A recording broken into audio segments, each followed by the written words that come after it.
cuarto coloquio internacional Discursos en Frontera, vamos a proceder a la siguiente mesa, mesa número 5, Teatro y Memoria. Voy a ceder la palabra antes que nada a Alejandro Román, mientras parece que la maestra Perla de la Rosa está entrando en la ciudad, entonces durante el transcurso de la mesa se incorporaría a la misma. Entonces, antes que nada, vamos a proceder con los maestros invitados que ya están aquí presentes. Vamos a ceder la palabra a Alejandro Román, dramaturgo y director. Él es egresado del Centro de Arte Dramático de Estudios Escénicos Especializados Sequisano. Ha obtenido más de 15 premios nacionales e internacionales de dramaturgia, así como la beca Iberescena, otorgada por la Cumbre Iberoamericana de Jefes de Estado y de Gobierno, celebrada en Montevideo, Uruguay. También la beca a jóvenes creadores de la Fundación para las Letras Mexicanas y la beca del Fondo de Estímulos a la Creación Artística. Su obra dramática consta de 14 publicaciones en diversas editoriales y algunas de sus piezas se han presentado en España, Francia, Bélgica, Colombia, Argentina, Canadá, Estados Unidos y, por supuesto, México. Bueno, pues bienvenido, Alejandro, y ahora el tiempo es tuyo. Muchas gracias. Pues muchas gracias, don Ricardo, Luis Mario, qué honor compartir este espacio. Y Magali, muchas gracias a la Universidad Veracruzana y todos los que hacen posible este encuentro. Pues me voy a ir muy rápido porque quiero leerles más bien de qué se trata esto, pero haciendo reflexión rápidamente con los ejes temáticos de este coloquio y la historia misma del coloquio, que se remonta al año 2006, es así, Magali. Me siento tan adherido con los principios del mismo. Es decir, que yo en el año 2006 encontré esto que se titula, pues no mi mesa, sino más bien es mi procedimiento creativo, que es la hipernarrativa. Esta hipernarrativa fue como el encuentro con mi voz en el año 2006, justo con esta obra, Cielo Rojo, que fue una de las primeras obras que yo inserté a partir de este teatro documental. El teatro documental que hago es a partir de notas periodísticas que de alguna manera cambian o son parteaguas en la cara de nuestro país. En el año 2006, justo el día 7 de septiembre, a las 10:30 de la noche, anuncian en las noticias, o en todas las noticias a nivel nacional, que el IFE en aquel entonces daba por mayoría de votos el triunfo a la presidencia a Felipe Calderón ese año. La nota siguiente de esa nota del triunfo de las elecciones es que en Uruapan, Michoacán, en una pista de un table dance, habían aparecido 5 cabezas decapitadas ahí, como un hecho sin precedentes para ese momento. En la nota periodística no habíamos visto tal saña registrada en los noticieros y con un mensaje tan contundente. Y lo reseñaban casi con un haiku los narcotraficantes de la familia michoacana, que decía: la familia no mata por paga, no mata inocentes, muere quien debe morir, esto es justicia divina.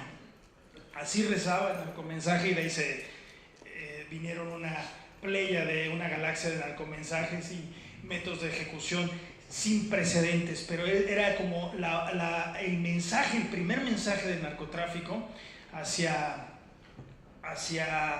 el Estado, y el primer mensaje en la tierra del candidato electo de manera tan controvertida.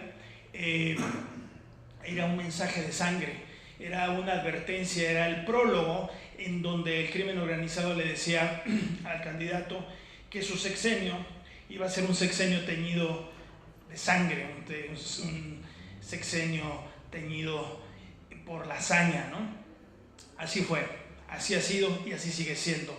No nos hemos quitado ese manto, esa mortaja grana que cubre a todo nuestro país. Y bueno, yo en esa noche empecé a escribir la obra que narra ese hecho de las 7 cabezas en el table dance, que es Cielo Rojo. Ahí empecé con este camino de obras de la hipernarrativa, y pues yo lo llamo así porque se me da la gana, la verdad, ¿no? Así como a tu paisano Sánchez Sinisterra, pues nada, en un taller así fue donde sucedió, que era la narraturgia. Él los textos narrativos los convierte en un hecho escénico y ya está. No hay, bueno, sí hay toda una plataforma teórica, pero bueno, mi plataforma es que como tú abres una página de un diario en línea, esa página, los programadores para diseñar esa plataforma le llaman la hipernarrativa. Y eso es un lenguaje de programadores, es decir, cada uno de las liguitas que están ahí tú le pinchas y te lleva a un lugar, y así tu vida entera hasta el fin de los tiempos se puede irte pinchándole y ir a muchos lugares que tengan que ver con esa primera plana que tuviste. Y mi plataforma es eso, meterme en problemas conceptuales o temáticos. Yo busco siempre 2 o 3 historias que se entramen, se concatenen, se vinculen entre sí, que tengan que ver con notas periodísticas, y así fui encontrando varias notas que me fueron llevando a distintos planteamientos. En otro de los libros que publiqué después, La Misa del Gallo, tiene que ver con la muerte de Valentín Elizalde, con el rompimiento de las cuando llega la PFP, también cuando llega la PFP a Oaxaca, que están los maestros ahí en esa manifestación el 27 de noviembre de 2007. Justo también en esa época, en ese día muere Valentín Elizalde, y también por ahí en ese tiempo sucede la toma de la fortaleza en Tepito. Entonces nada tienen que ver estos hechos, pero mi problema y mi asunto es que tienen que ver, y ahí narro una fábula imposible a través de esta obra, La Misa del Gallo. La Línea del Fuego también narra otros hechos de violencia sucedidos en ese Cuernavaca, que hasta 2009 se destapa que todos los capos del narcotráfico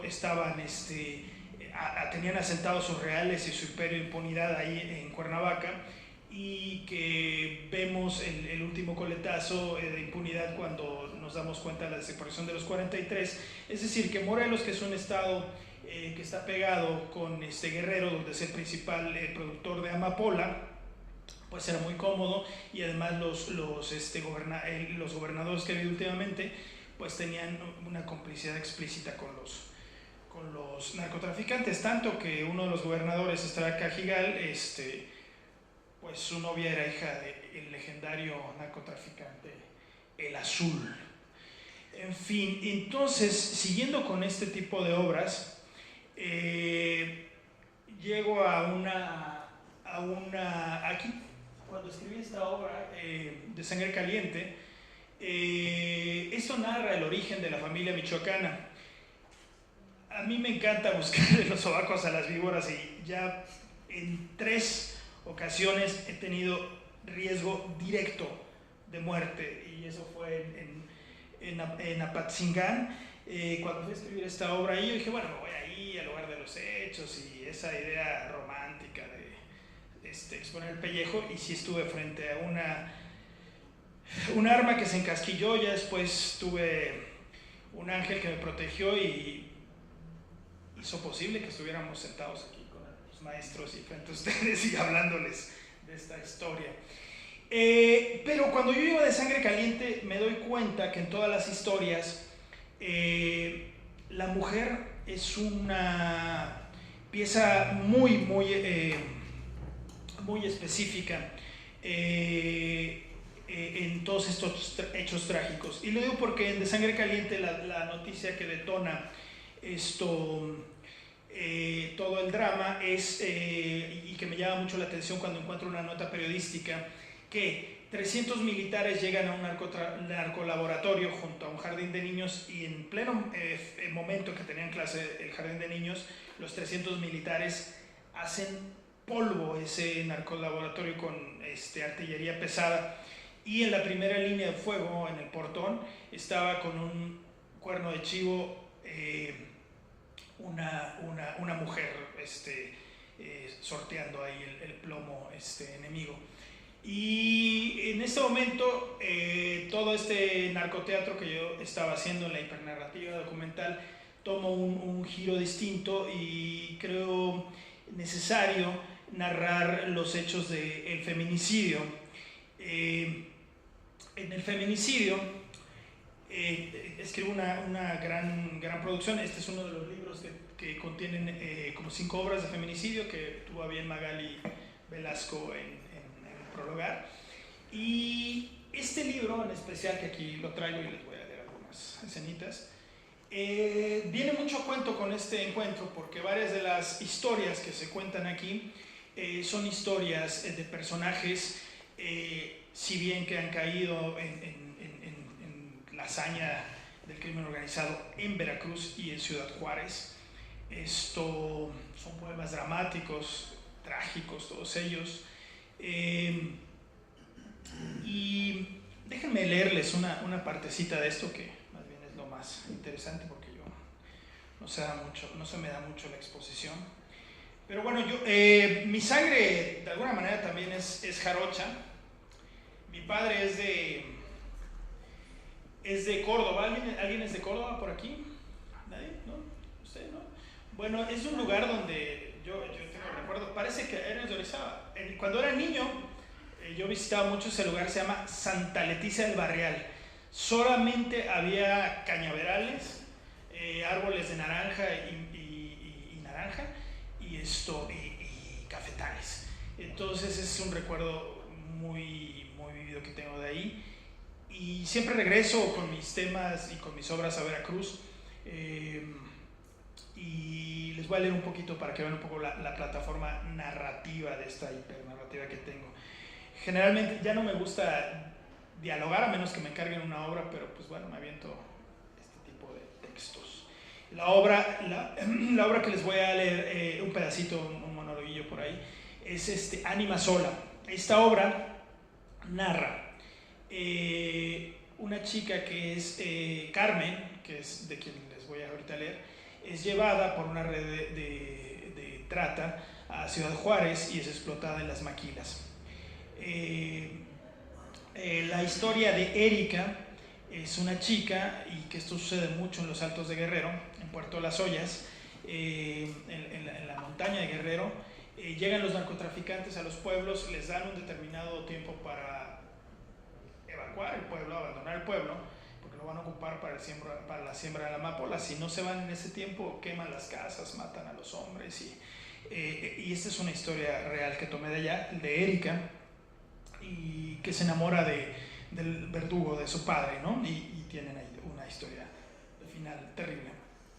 Y el último de los casos es el de Adriana, una chica que fue pareja de un narcotraficante terrible, que era el jefe del famoso pozolero. Lo ubican en las noticias, el que en sosa cáustica disolvía a aquellos que estaban en contra de su crimen organizado. En fin, estas son 3 historias que se van juntando. Una sucede en Ciudad Juárez, otra sucede en los Altos de Guerrero y otra sucede en Tijuana, en un basurero.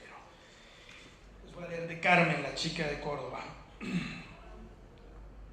Lámina picada, llena de óxido, grafiteada, olvidada, erosionada, quemada, destruida. Yo así me confundo entre todos estos coches que son un reflejo de lo que Ciudad Juárez ha hecho conmigo.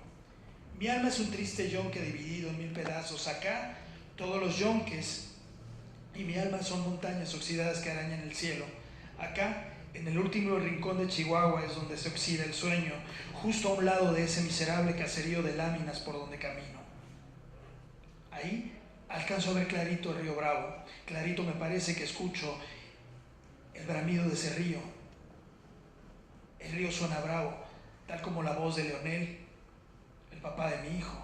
Clarito recuerdo cómo conocí a Leonel hasta mi pueblo, allá en el Barrial, por los rumbos de Santa Leticia en Córdoba. Allá llegó Leonel.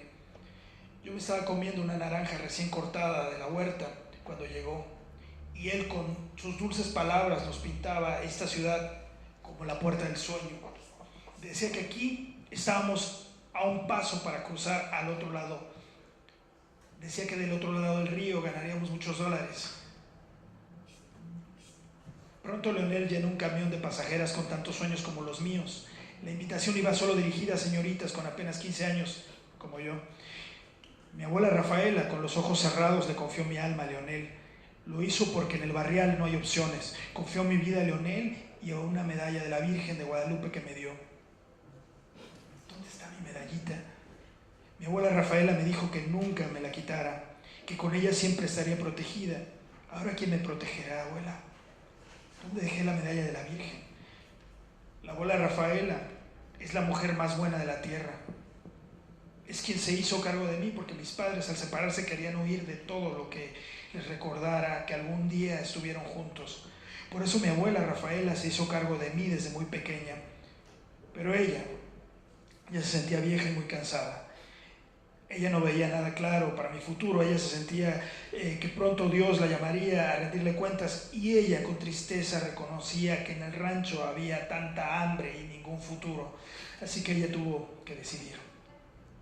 El hambre nos lleva a tomar decisiones muy precipitadas, y así, empujada por el hambre, fue que llegué a esta ciudad. Leonel en el camino nos dijo que teníamos trabajo y techo asegurado al llegar a Ciudad Juárez. Cerca de 20 chicas eran las que trabajábamos en las maquilas. Vivíamos amontonadas en un solo departamento. Las otras 20 vivían del otro lado de la ciudad. No sé bien en dónde. Ahí a ellas escogieron a las más bonitas para llevarlas a ese otro departamento. Dicen que ellas trabajaban en cantinas, que se metían con hombres a cambio de dinero, que las tenían amenazadas de hacerle daño a sus familiares en su pueblo si no hacían lo que se les ordenaba en esas cantinas. Eso dicen. A mí desde el principio Leonel me separó de todas y me dijo que le gustaba mucho, que era muy bonita, que me quería para que fuera su mujer, que me iba a cuidar personalmente para toda la vida, que me alejaría del peligro. Y por eso me dejó en el departamento con las otras chicas de la maquila. A todas nos dijo bien claro que cada quincena pasaría por el 50% de nuestro sueldo, que esa era la cuota para los gastos generados por la colocación en la maquila y el traslado. Solo sería durante 6 meses. Y que si queríamos pasar al otro lado y llegar hasta Chicago, donde también ya tendríamos trabajo asegurado, deberíamos pagar el mismo porcentaje durante un año. Todas estuvimos de acuerdo con la cuota. Todas queríamos cruzar al otro lado, y a todas nos hipnotizó con su ronca voz y esos ojos grandes de gato montés. Todas nos rendimos ante esos brazos fuertes llenos de tatuajes y símbolos aztecas. Por eso me enamoré de él. Por eso, a los 2 meses, me embaracé de él. Este es un fragmentito de esa obra de Anima Sola. Y en este sentido que andaba yo con la búsqueda de historias, en esos momentos del 2009-2010, había y existen todavía muchas páginas especializadas en este morbo, ¿no? En estas carnicerías. Existía el blog del narco, y a veces una pequeña noticia sin más referentes me detonaba una búsqueda. En Hoyo de Mariposas la única noticia que encontré fue en un periódico de nota muy roja. Decía: hallan el torso de una mujer desollada sin ningún otro vestigio para identificarla más que el tatuaje de un hada en la espalda. Eso era todo. Y la foto del torso, ¿no? Sin ningún órgano y sin brazos y sin nada, ¿no? Y bueno, en estas mismas notas me asaltan historias terribles como varios casos de impunidad que se cometen en México. ¿Quién está aquí de Chihuahua? Sí, aquí unos cuantos de Chihuahua. Y en el camino me encuentro con yo terminaba una obra y decía otra, y en el camino muy atento a los feminicidios. Qué terrible, ¿no? Que cada 3 horas y media en este país asesinan a mujer, ¿no? 7 mujeres al día es lo que se dice, ¿no? A veces más. Entonces ahí me encuentro con una historia terrible de el caso de Marisela Escobedo, lo recuerdan todos ahí. Escribo esta obra de Perlas a los cerdos.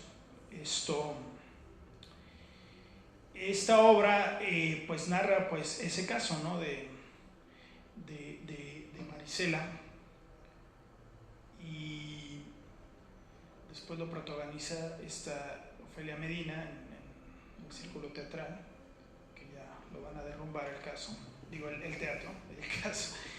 Y pues para los que no conocen el caso es terrible porque es uno de los casos que después Ofelia tomó la licencia poética de ponerle 2 mujeres a Perlas a los cerdos, ¿no? Pero a mí me gustaba más Perlas a los cerdos, porque ustedes pueden ver el caso en internet de Marisela, y entonces en internet se ve el juicio el juicio oral, ¿no? Y entonces el asesino, después de un viacrucis de Marisela Escobedo, de buscarlo y ubicarlo, lo encontró en Zacatecas, lo detienen unos policías de Zacatecas, y, primero el asesino asesinó a la hija de Marisela, como ustedes saben, y en la patrulla les confiesa, ¿no? Sí, yo la asesiné, la descuarticé y la quemé en las marraneras, que son estos tiraderos de huesos que hay en las periferias de la ciudad. Da la ubicación exacta enfrente de un destacamento de caballería de la policía de Chihuahua. Ahí está el tiradero donde Marisela, incluso en la búsqueda de esas marraneras, se rompió el pie. Y cuando están en el juicio, le dicen, le toca hablar a Marisela y dice, bueno, yo a este hombre le entregué lo mejor de mi vida, le entregué un ángel, le entregué una flor, fue como darle perlas a los cerdos, así lo dice en el juicio, ¿no? Y los jueces deciden que como no había un ministerio público en la patrulla donde iba el asesino de su hija, no era culpable, y que por lo tanto no tenían pruebas para actuar en su contra, y que era inocente. Y ahí mismo en el video lo podemos ver, donde el juez le dice, oiga, y además le recomendamos que abandone este mismo día Ciudad Juárez, porque esta señora le tiene muy mala voluntad y va a atentar contra su vida. Ahí se lo dice, lo vemos en vivo. Es terrible, ¿no? Como estos casos de impunidad se repiten una y otra vez en nuestro país. Pues bueno, este es un poquito de Perlas a los cerdos. ¿Cómo andamos de tiempo? Sí, bueno, voy rapidísimo. Y nada más. Así escribí como varias obras de teatro en este sentido. Y lo que me llevó después, me han invitado a algunas mesas sobre violencia de género y todo, y después un sexteto de voz que se llama Tumbenpax. Me encargó que les escribiera una ópera sobre feminicidios. Y pues bueno, habíamos escogido 3 feminicidios, justo apelando en estos casos en donde pues la impunidad es lo que prevalece. Y uno de los feminicidios era el caso de una chica en Michoacán, una enfermera, que poquito después del asunto de los 43, el lamentable hecho trágico de la noche más triste de Iguala, aparece en un camino, justo como César Mondragón, desollada de su rostro y pues violada, y pues queríamos retratar en esa ópera ese caso de Cassandra Bravo, de Uruapan, Michoacán, y queríamos retratar otro hecho que no se había hablado en la noche más triste de Iguala, que era esa noche se desató el demonio, ¿no? También como aquí en otro tiempo en Veracruz, el infierno tuvo permiso y se desató esa noche. Se desató 2 días antes que la noche de San Miguel.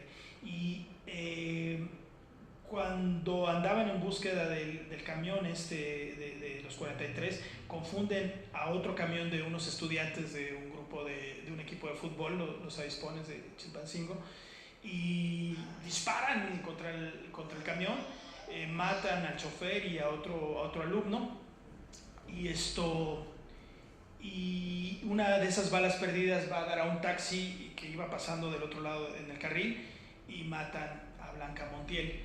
Y pues bueno, de eso pocas personas conocen, ¿no? Es un asesinato esa noche también, ¿no?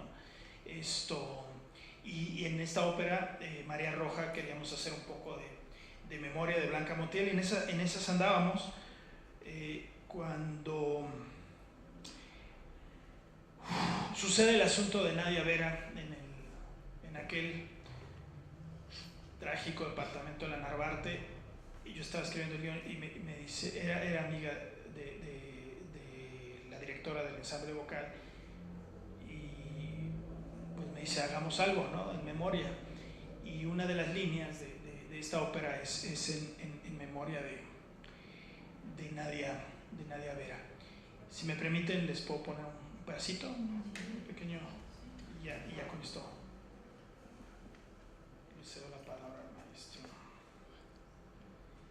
Son los 3 personajes. Me voy a ir a uno de los cuadros donde hacemos mención a Nadia.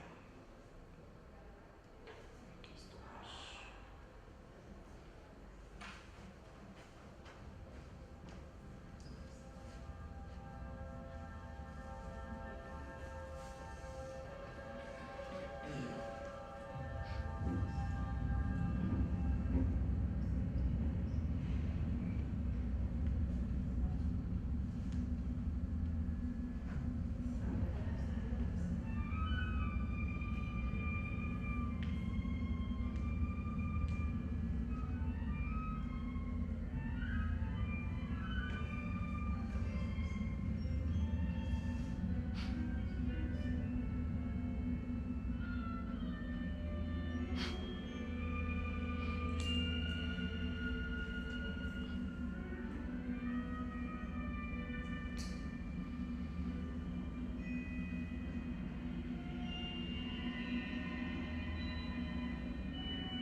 Muchas gracias, maestro. Muchas gracias.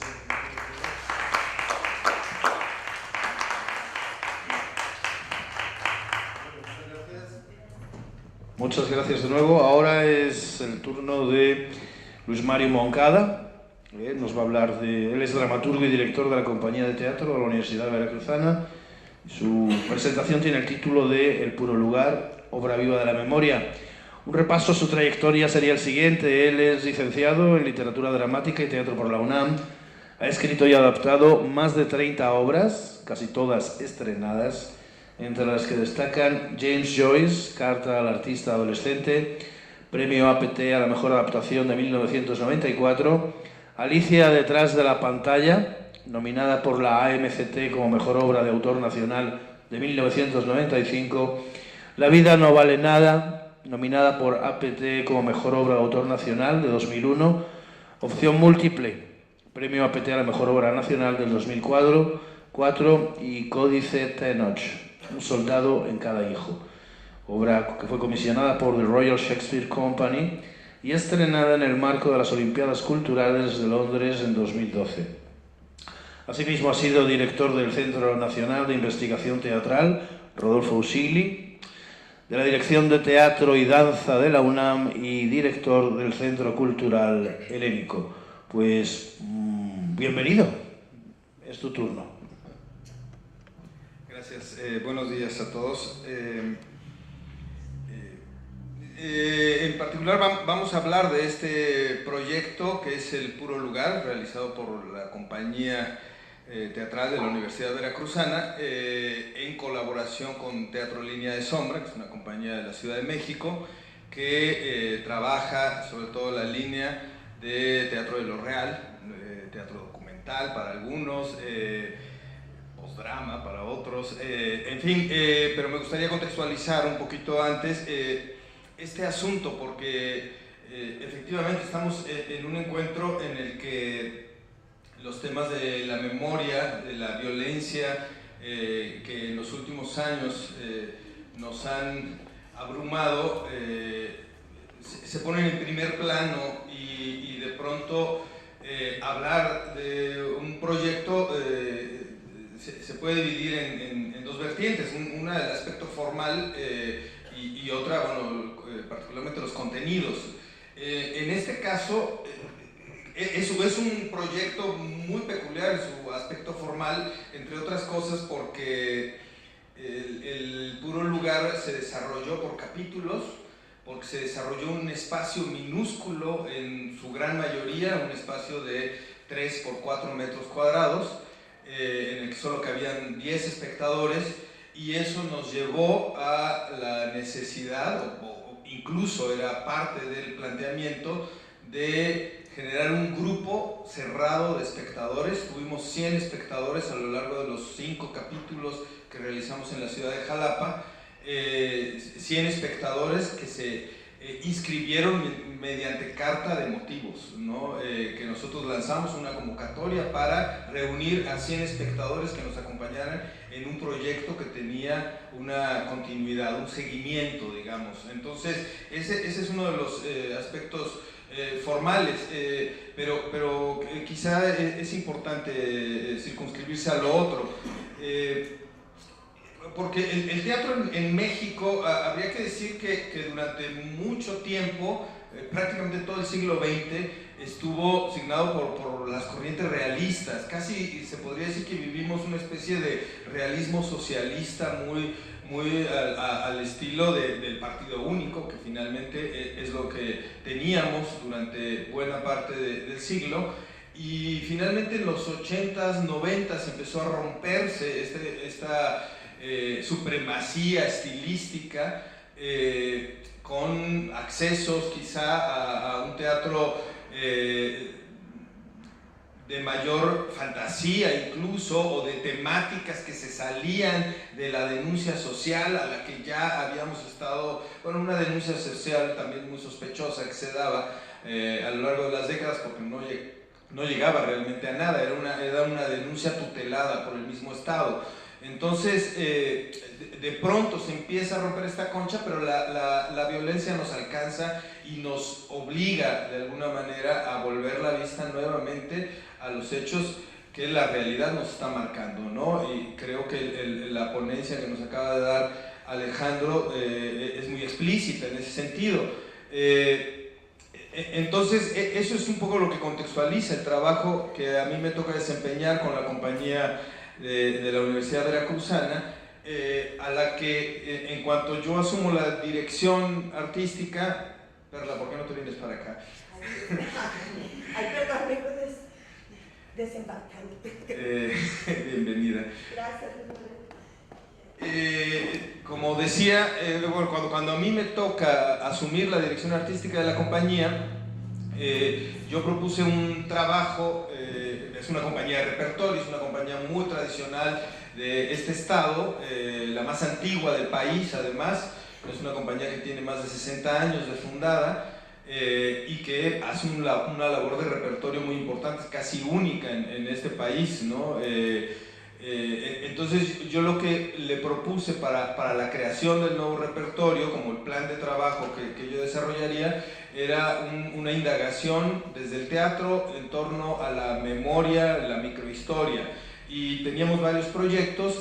Uno de ellos, para nosotros muy emblemático, era el de una situación que vivió la propia compañía en 1981. Se trata de la obra Cúcara y Mácara, una obra de Oscar Liera, que es una farsa anticlerical que entre broma y broma cuestiona la existencia de la Virgen de Guadalupe, aunque esta es una virgen ficcionada, digamos, que se llama la Virgen de Siquitibum, y Cúcara y Mácara son dos señoras por ahí que alucinan que ha habido un milagro. En fin, todo esto es una farsa que denuncia en realidad la mentira que se teje desde el interior de la iglesia. Y un día, estando en una de las funciones de la compañía de la Ciudad de México, en uno de los teatros de la UNAM, un grupo de alrededor, no se sabe exactamente, de entre 30 y 40 personas que habían previamente ingresado al teatro con armas de distinto tipo, ¿no? Desde chacos, palos, varillas, básicamente eran armas para golpear, que las ocultaron bajo sus ropas. Al grito de guadalupanos subieron al escenario y golpearon a los actores, dejándolos ahí tendidos, algunos de ellos con fracturas, ensangrentados, tuvieron que ir al hospital, en fin, y la obra nunca más volvió a representarse. Ese fue un hecho traumático para esta compañía, que durante muchos años, digamos, vivió, algunos de ellos con el temor de tocar temas sensibles a ciertas mentes intolerantes, ¿no? Y al mismo tiempo se convirtió en una bandera de la propia compañía. Por supuesto, un hecho que nunca alcanzó justicia, que quedó como tantos otros en la impunidad, pero que recurrentemente era recordado. Bueno, nos pareció importante abordar esto y tratar de hacer un ajuste de cuentas, un cierre, digamos, por lo menos simbólico de este asunto. Sin embargo, en el camino nos encontramos con un hecho que tenía una conexión muy singular, ¿no? Que esto, el 5 de junio de 2015, un grupo de 8 estudiantes que celebraban un cumpleaños en un cuarto de estudiantes a una calle o dos de la Facultad de Humanidades, fueron abordados por también otro grupo anónimo, encapuchado, con armas, que ingresó a este cuarto y les provocó heridas bastante significativas. Por supuesto desaparecieron después, nunca se supo nada, y se quedó en que todo el mundo piensa que era un comando de la policía realmente, porque estos chicos, algunos de ellos eran activistas que trabajaban en el sur del estado en contra del fracking, y bueno, fue más una llamada de atención que tiene otros ingredientes por ahí, pero que no da tiempo de abordar. A partir de eso nosotros conectamos, digamos, los dos hechos y empezamos a realizar una investigación que tratara de explicarnos por qué periódicamente ocurren, digamos, estos hechos represivos en de distinta naturaleza. Teníamos una conexión personal por el hecho de haber vivido la compañía, o algunos miembros de la compañía, un hecho de represión así, y que tenía una resonancia muy directa con estos estudiantes de la UB. Empezamos a hacer la indagación, fuimos a visitar precisamente el lugar donde habían sido golpeados los estudiantes, que ustedes lo están viendo aquí. Estas son algunas de las imágenes de esa mañana, ¿no? Y lo que nosotros, digamos, nos hicimos algunas preguntas que son fundamentales para la realización o la formalización del proyecto, que eran: ¿es representable la violencia? ¿No? A mí me llama la atención y creo que hay un tema ahí controversial, o si no, por lo menos puntos de tensión que habría que establecer con lo que acaba de exponer Alejandro, ¿no? Con la circunstancia en la de la que seguramente nos hablará Perla, en la que realizaban teatro, pero nosotros partíamos de la premisa de que la violencia no es representable, no hay manera, ¿no? De representarla, y más bien hay que bordar alrededor de ella, ¿no? Nosotros el acto que realizamos fue el de rentar ese cuarto que había sido motivo, digamos, o que había sido escenario de esa golpiza, y lo asumimos como el espacio de la representación, con todas las implicaciones que eso tenía. En su momento nos llegaron a advertir que no debíamos hacerlo, que el asunto estaba todavía muy caliente, en fin. No diremos que fue un acto de valentía, ni mucho menos, sino que nos parecía que era importante, y partíamos ahí también de una premisa o de algunas lecturas, particularmente del escritor francés Marc Augé, no sé cómo se pronuncia, el que habla de los no lugares, y entonces nosotros planteábamos que ese lugar, que podría haber sido un no lugar porque era un simple cuarto de estudiantes, en la definición del no lugar, que son estos lugares sin significado particular, lugares de tránsito, lugares que son genéricos, ¿no? Sin embargo, cuando un hecho los dota de una densidad de significado, ¿no? Un hecho violento generalmente, o un hecho que tiene una gran repercusión, inmediatamente se transforman en puros lugares, ¿no? Es decir, estos lugares que adquieren una identidad particular y que es difícil borrar esas huellas de lo que allí ha pasado. Entonces, así fue como nosotros identificamos este lugar como un puro lugar. No hay ninguna connotación religiosa, ni mucho menos en esto, sino precisamente un lugar densificado por un hecho violento que nosotros teníamos que resignificar, y que teníamos quizá, no vamos a decir que transformar y quitarle las malas vibras, pero sí teníamos que dialogar con esa realidad, ¿no? Y entonces fue como empezamos a hacer un proceso de transformación que nos llevó precisamente a ocuparlo, a anunciar a la gente a través de esta manta de que íbamos a realizar una acción en este lugar, y empezar a convocar a la gente que participaría de esta acción. Como decía, emitimos una convocatoria, le pedimos a la gente, le explicamos cuál era nuestro interés, y les preguntamos por qué les parecería importante seguir este proyecto, y fue muy interesante para nosotros, al menos muy sorprendente, porque entre la recepción de cartas de intención teníamos por supuesto estudiantes, por supuesto muchos académicos de la UB, ¿no? Se convirtió casi en una especie de seminario de discusión y de reelaboración a partir de la violencia, con académicos de distintas disciplinas. Había periodistas, había público en general también, por supuesto, pero estábamos nosotros cerrando el diálogo, por lo menos a un grupo que pudiera dar a esto una experiencia que fuera no solo la del impacto momentáneo, sino la de seguir dialogando y tratar de construir una idea sobre lo que estaba pasando en Veracruz en ese momento, ¿no? Empezamos nosotros a investigar qué pasaba en el barrio, a dar vueltas por ahí, y nos encontramos con un tercer hecho que nos sorprendió mucho y que termina de cerrar el círculo para nosotros, bueno, el triángulo en este caso, de elementos para construir la historia o la microhistoria, que es ese barrio, que es el de San Bruno, donde está incrustado el cuarto de estudiantes, que está a un par de kilómetros de aquí.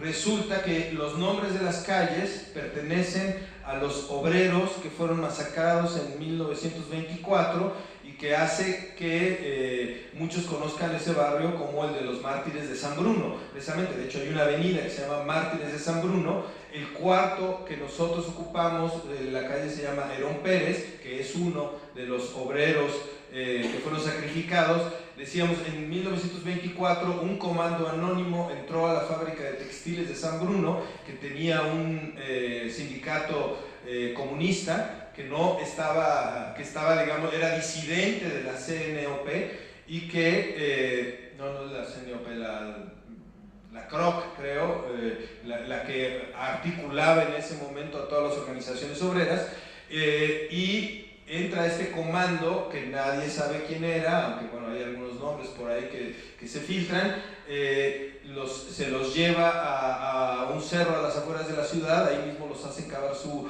fosa y los ejecutan, ¿no? Entonces, de pronto encontramos que con 90 años de diferencia hay tres hechos, que seguramente muchísimos más, pero que nos marcan la simetría de los actos represivos, sea del Estado o de grupos de poder, ¿no? Entonces, para nosotros ese era el tema del diálogo, ¿no? ¿Qué estaba pasando? ¿Por qué periódicamente se repiten estos hechos? Y además, en ninguno de los casos hay un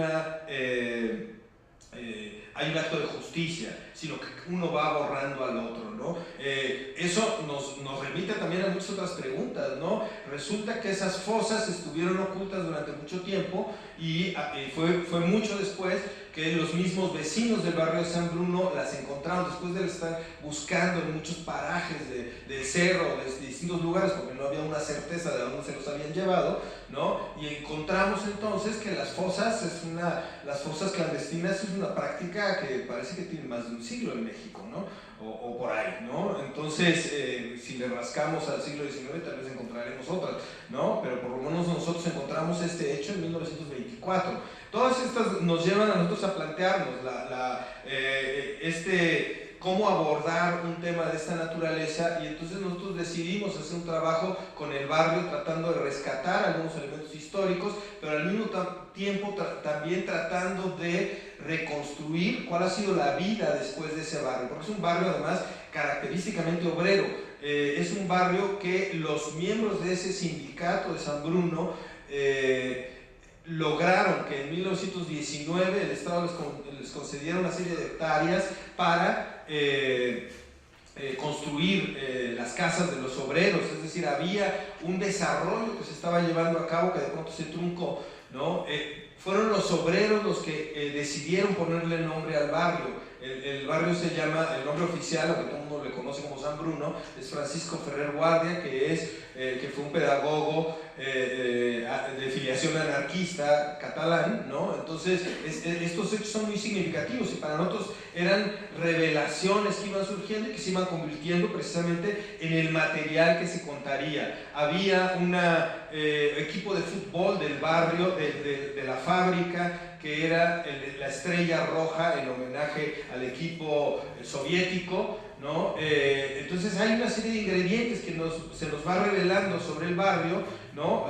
Una serie de cruces que homenajean a los obreros que están en las puertas del barrio, ¿no? Y en fin, vamos descubriendo una serie de acontecimientos que son los que van conformando el relato realmente, ¿no? En compañía de los vecinos, en compañía de los testigos, no de primera mano en el caso de San Bruno, aunque sí llegamos a conocer a un testigo, una persona de más de 90 años, que bueno, tenía 3 o 4 cuando sucedieron los hechos, pero que de alguna manera es quien ha venido recogiendo esa memoria oral de los acontecimientos.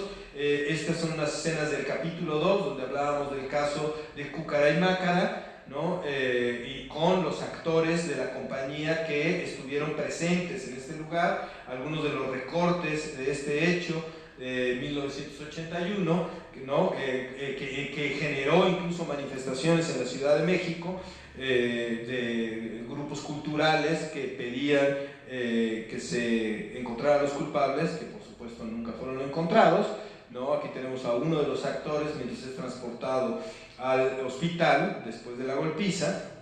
En fin, es más o menos el recuento, y cada capítulo abordaba un elemento distinto de esta misma situación. Era como seguir bordando sobre lo mismo pero desde otro ángulo. En este caso, Un tropel de bestias, que es el capítulo 3, en donde la gente llega al cuarto y entra, tratamos de reproducir de una manera no literal, por supuesto, lo que fue el hecho de la violencia en ese lugar. Entonces tenemos 8 actores con 10 espectadores, porque se supone que fueron 10 personas las que entraron a golpear aquí, es decir, que había una danza de 18 cuerpos en un espacio de 3x4, y que es más o menos lo que nosotros estamos tratando de reproducir, ¿no? Mientras nos preguntamos sobre las propias cicatrices que se van generando en el lugar.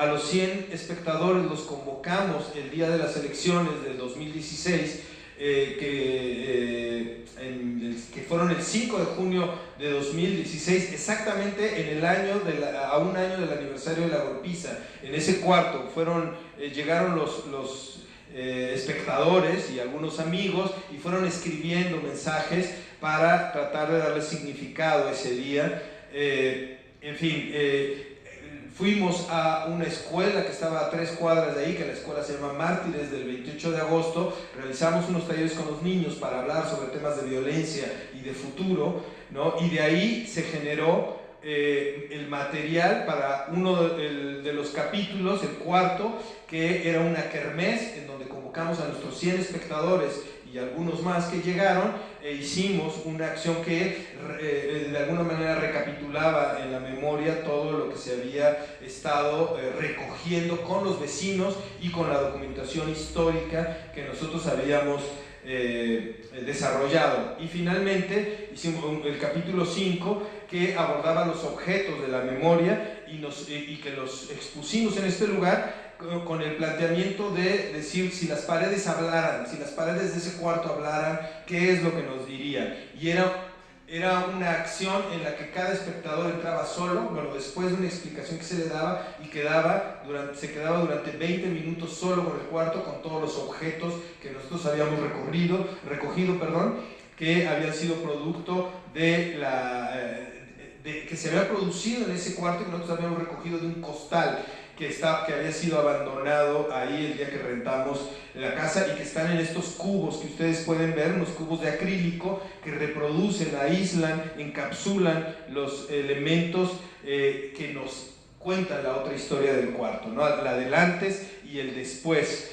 ¿no? En este cubo de cemento nosotros trituramos y condensamos con cemento buena parte de los materiales documentales de las entrevistas, como para dejar una memoria que enterramos en el propio cuarto, de tal manera que el cuarto no perdiera este carácter simbólico. Posteriormente, el puro lugar se trasladó a San Luis Potosí, porque fuimos invitados a la Muestra Nacional de Teatro, y ahí hicimos una indagación y encontramos una casa que también había sido violentada, en donde se habían desocupado a unos ocupas que desarrollaban ahí un proyecto cultural. Los localizamos, entablamos un intercambio con ellos, y a partir de eso realizamos una pieza más tipo instalatoria, en la que se exponían de alguna manera los resultados de esta investigación que nosotros habíamos realizado, junto con lo que ellos habían también realizado, cuál era la historia de ese colectivo de San Luis que había sido violentado y corrido de esa casa.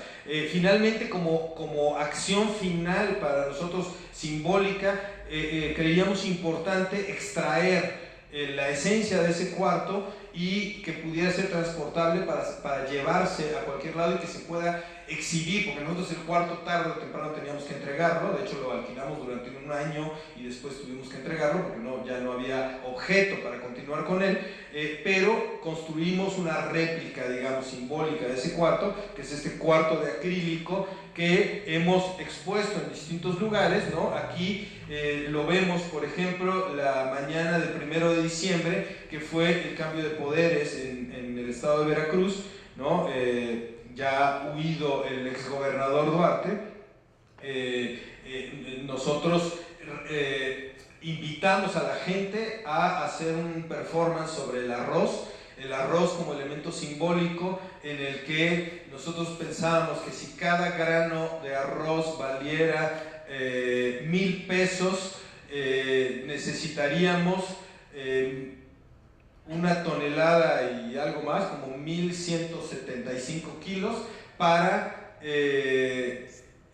juntar todo lo que el gobierno de Duarte se robó. Entonces, lo que hacíamos es que le regalamos a la gente que lo deseaba 1 kilo de arroz que representaban 30,000 granos aproximadamente, sí, creo que sí, ya ahorita no recuerdo bien la numerología, pero que representaban 30 millones de lo que se había robado el gobierno, ¿no? Entonces, y lo cocinamos con la gente, un poco con la idea de decir, nosotros tenemos que dar respuestas también, tenemos que señalar que no digamos, no está en nuestras manos hacer justicia, pero sí tenemos que señalarlo y también tenemos que recapitular sobre esas cosas y transformarlas de manera realista, ¿no? Bueno, creo que se me acabó el tiempo, quería presentarles un video que es más o menos de 5 minutos.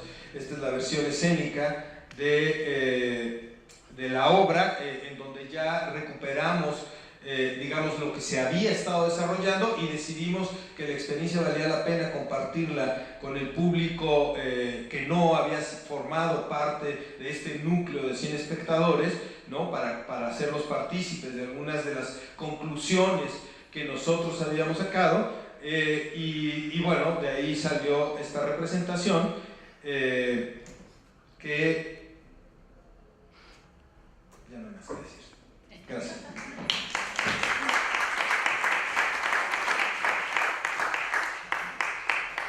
Bien, bueno, pues ahora el turno de la maestra Perla de la Rosa, actriz y dramaturga, que nos va a hablar sobre la dramaturgia en Ciudad Juárez, en concreto sobre su experiencia en la compañía Telón de Arena. Ella se ha desempeñado como directora de escena, actriz, dramaturga, es miembro del Sistema Nacional de Creadores de Arte, así como directora artística de la compañía teatral Telón de Arena y catedrática, colega de la Universidad Autónoma de Ciudad Juárez. Ganó el premio Ariel en 2004 ofrecido por la Academia Mexicana de Artes y Ciencias Cinematográficas por mejor coestelar en el rodaje de la película 1000 nubes de paz cerca en el cielo, amor, jamás acabarás de ser amor. En 2009 recibió la distinción Aurora Reyes, otorgada a las mujeres chihuahuenses que tienen una trayectoria destacada en cualquiera de las disciplinas artísticas como pintura, danza, teatro, canto, entre otros. Así como la Medalla al Mérito Cultural de Chihuahua, Víctor Hugo Rascón Banda, en 2016. Pues bienvenida, Perla de la Rosa, es tu turno. Bueno, mientras me ayudan aquí poniendo un material que quería mostrarles, bueno, primero que nada, muchas gracias por estar aquí un poco correteada. La hora no sé, soy pésima con las comunicaciones, perdón Magali, batallando conmigo, pero finalmente estoy aquí y me da, bueno, mucha alegría porque me quedo con muchísimo interés de conocer las otras ponencias y bueno, este trabajo tan interesante que nos expuso Luis Mario. Yo preguntaba acerca de qué iba a hablar y para preparar y todo, y me dice, bueno, es que vamos a hablar de los procesos, y ahí me dio toda el nombre de la mesa, esos procesos de memoria, pero también que son necesarios a partir de las experiencias de las distintas violencias. Y dije, bueno, vale, porque esa es la experiencia en la que nació Telón de Arena, justamente. Telón de Arena nació en 2002, 2001, perdón, no, sí, perdón, 2002, yo había regresado en 2001 a Ciudad Juárez con la expectativa de retirarme de la violencia del DF y la gente de irme a la tranquilidad de la provincia, volver a mi matriz, que es Ciudad Juárez.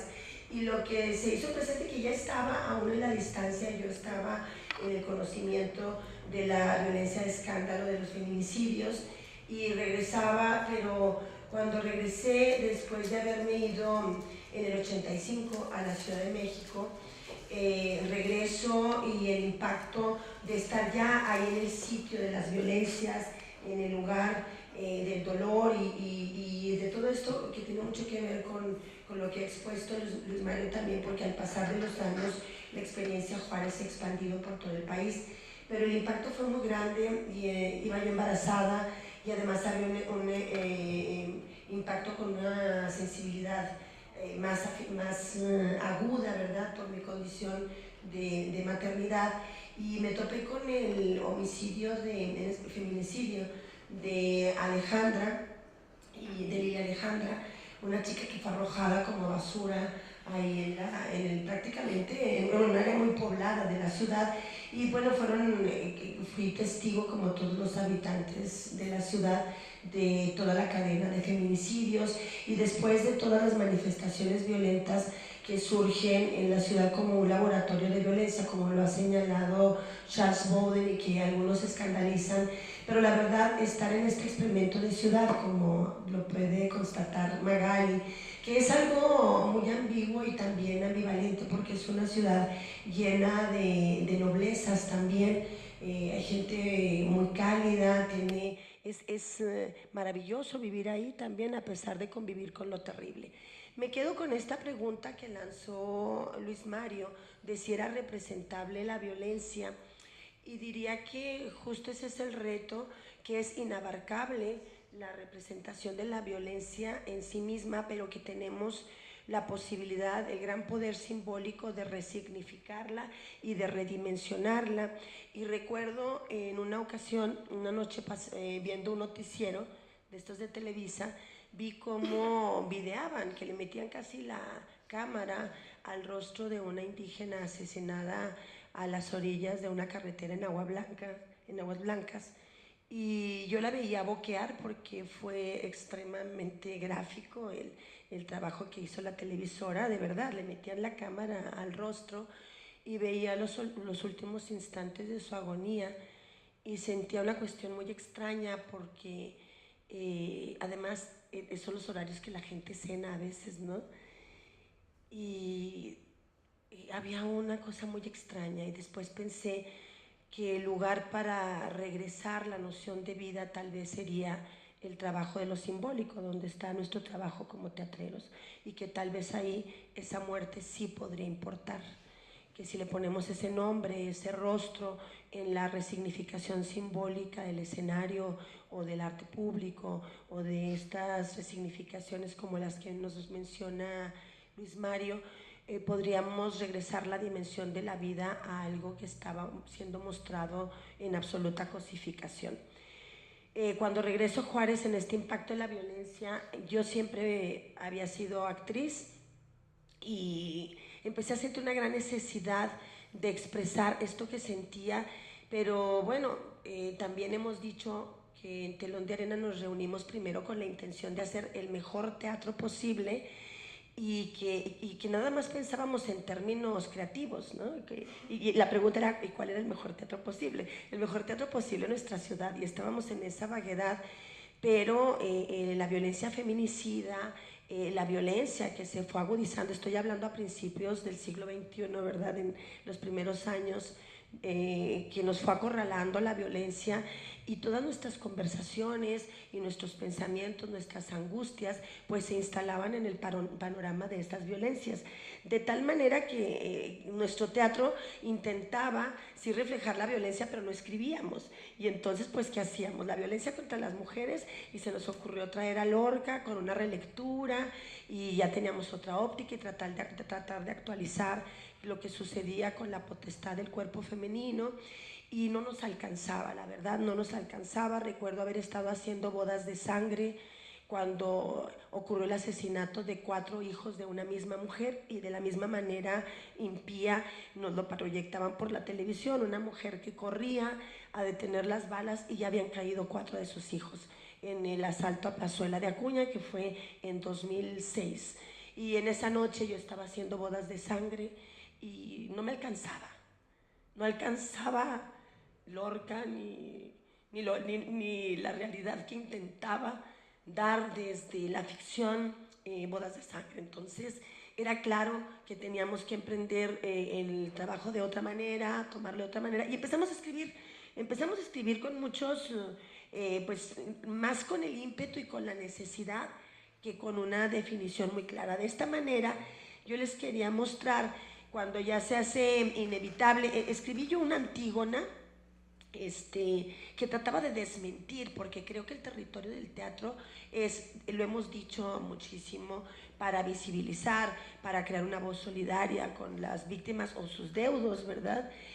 Pero creo que también para contradecir, para establecer una interlocución forzada. Claro que es una interlocución no oída desde el poder, pero estar ahí para decir que esto es azul, ¿sí? Creo que otra de las necesidades que identificábamos con esta soledad de los deudos, en especial las madres que buscan justicia para sus hijas, es que ellas necesitan que se les diga que su hija sí existió, que es verdad que estuvo viva y que es verdad que en algún lugar está y que tiene que aparecer. Y que si no aparece o aparece muerta, hay un tema de justicia ahí. Y para mí equivaldría a intentar no enloquecer. Me parece que la otra posibilidad es regresarle coherencia a la vida y a la vida colectiva. Es que si las madres dicen, yo tenía a mi hija aquí y mi hija comía aquí y yo hablaba con ella y hoy no está, no me puedes decir que se esfumó en el aire. Y entonces cuando alguien les dice, sí, tu hija estuvo aquí y sí, estas son sus cosas, que es justo la reconstrucción de la memoria, les ayuda muchísimo, porque es volvernos a la coherencia, ¿verdad? Que se rompa es todo ese tren de locura en el que de pronto se ven envueltas. Yo identifico que hay estos tres ejes de las violencias que podemos identificar como un producto también de un sistema y de un proyecto de ciudad. Hablo de la experiencia en Ciudad Juárez. En Ciudad Juárez, lo hemos dicho también mucho, en los 70s se fundó el modelo de producción industrial basado en el modelo maquilador. Y entonces llegó mucha mano de obra barata, muchos de ellos de Veracruz justo, de Oaxaca, de Chiapas, de los estados más pobres, y llegó un flujo migratorio de verdad descomunal, inédito, superior incluso a lo que se registraba en la llegada de gente al DF en los años 50, superior. En una década nos fuimos a 800,000 habitantes cuando habíamos sido alrededor de 300, o sea, más de 500,000 habitantes, más del doble en una década. ¿Y qué sucedió? No había lugar, no había condiciones con servicios públicos adecuados, ¿verdad? Insuficiencia de agua, de drenaje, de lugares dignos para vivir. Y entonces todas estas personas llegaron con la ilusión de un trabajo y de transformar su vida hacia mejores condiciones, y se encontraron en hacinamientos realmente infrahumanos, produciendo. Y entonces encontramos grandes contradicciones en Ciudad Juárez. Es una ciudad que produce gran riqueza, pero que dentro, la ciudad está devastada. Es una ciudad saqueada, por donde vas hay hoyos, insuficiencia de servicios, y estos obreros que producen esa gran riqueza, somos la quinta economía del país, pues viven en esas condiciones, sin posibilidad alguna de soltar todo el estrés que les llenan las brutales jornadas laborales, que suelen ser de 12 horas, porque trabajan 4 días, 12 horas diarias. ¿Sí? O a veces los 5 días, 12 horas son los turnos en muchas de las maquiladoras. Y en esas condiciones pues no tienen ninguna salida, no hay parques, no hay convivencia familiar realmente, porque además no les alcanza.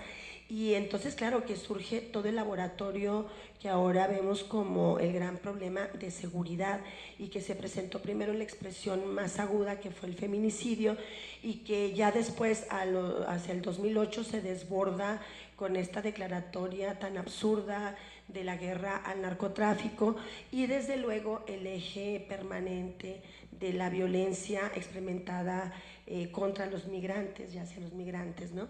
Entonces, bueno, son los ejes en los que está cruzada nuestra ciudad como generadora y como espacio de violencias, ¿no? Y en el 2008 esta violencia se fue ampliando, pero también fue rompiendo sus cercos. Era una violencia que tradicionalmente se mantenía en las periferias, hacia los sectores más vulnerables, pero esto hacia finales de la primera década se desbordó de tal manera que la violencia estabas tú involucrado en la violencia tan solo por vivir en Ciudad Juárez, y la posibilidad de morir radicaba únicamente por vivir en Ciudad Juárez. Te decían, ¿pero por qué los matan? Por vivir en Juárez, porque le podía tocar a cualquiera. Voy a mostrar nada más de los trabajos que hemos hecho.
Bueno, como ya me advirtió Ricardo que estoy en el tiempo, se me fue de volada. Bueno, después en las preguntas, si quieren, podemos ampliar la conversación.